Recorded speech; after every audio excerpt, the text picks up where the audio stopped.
Bagaimana melihat bahwa lobby-lobby ini akan berjalan atau tidak gitu?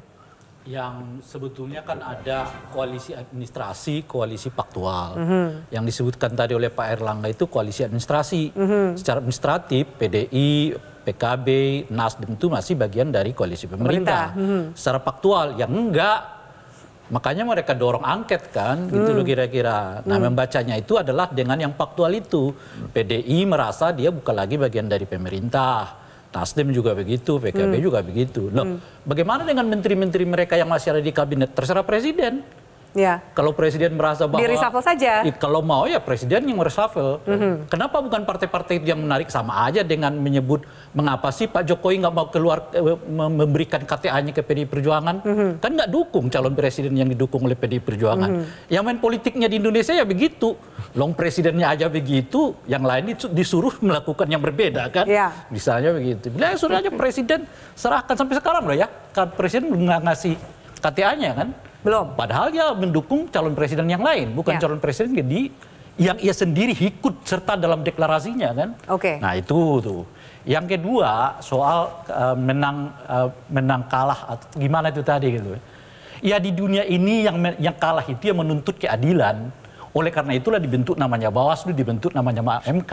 Supaya apa? Supaya nanti yang kalah itu kalau ia menuntut keadilan ada nih forumnya. Dan oleh karena itulah dibentuk ini. Kan jadi lucu kalau yang menuntut keadilan itu pemenang. Udah menang untuk keadilan. Untuk keadilan. Gitu loh kira-kira. Nggak ada pengadilannya tuh. Kalau yang menang nuntut keadilan nggak ada pengadilannya gitu. Tapi yang lucu juga sudah curang kalah. Apa? Kalau sudah curang tetap kalah. Itulah perlunya angket itu, baik yang curang maupun yang menang. Kita lihat di situ. Yang curang itu udah kalah, cara jadi curang bagaimana? Diangketin. Yang menang itu dengan cara curang, gimana cara? Jadi angket ini kan yang mau kalah, yang mau menang. Makanya gitu akan kan? kelihatan itu nanti semua. Nah baik. di situlah angket itu. Nah yang ketiga, angket pada faktanya kan angket terhadap tahapan pemilu pernah terjadi. Tadi udah disebutkan oleh Bung Habibur Rahman kan. 2009 angket terhadap DPT dilakukan. Itu lebih teknis lagi tuh.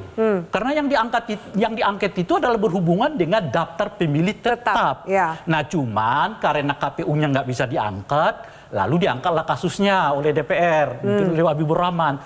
Yang diangket itu bukan KPU tapi pemerintah yang dianggap lalai menyediakan database dan itu terjadi sebelum tahun 2017. Makanya persoalan di 2009 ya kan nggak bisa terakomodir oleh undang-undang saat itu, kita perbaiki di 2017 di mana kecurangan dan lain sebagainya ada kanal-kanalnya. Nah oleh karena itulah setiap waktu ada persoalan. Nah oleh karena itu perlu angket supaya ketahuan. Masalahnya ini apa lagi? Soal bahwa presiden kelihatan bercondong kepada paslon tertentu, ini kan agak kejadian sekarang. Yang sebelum-sebelumnya belum kita lihat sekentara ini kan. Nah oleh karena itu dibuat pansus angketnya supaya seperti yang disebutkan oleh Bung Habibur Rahman tadi, supaya kelihatan kelemahan-kelemahannya di mana. Supaya evaluasi untuk 2029 lebih baik lah gitu kan. Baik. Yang terakhir adalah saya sih nggak berbicara soal apa hasilnya. Bagi saya angket ini penting dalam kerangka untuk mengetahui kelemahan dari, apalagi kalau yang terlibat itu adalah dugaannya presiden gitu. Nah oleh karena itu supaya nggak omon-omon nih angket, besok saya akan dorong melalui konferensi pers 30 nama yang saya harapkan berani menandatangani hak angket ini supaya angket ini tidak omon-omon. Jelajahi cara baru mendapatkan informasi. Download Metro TV Extend sekarang.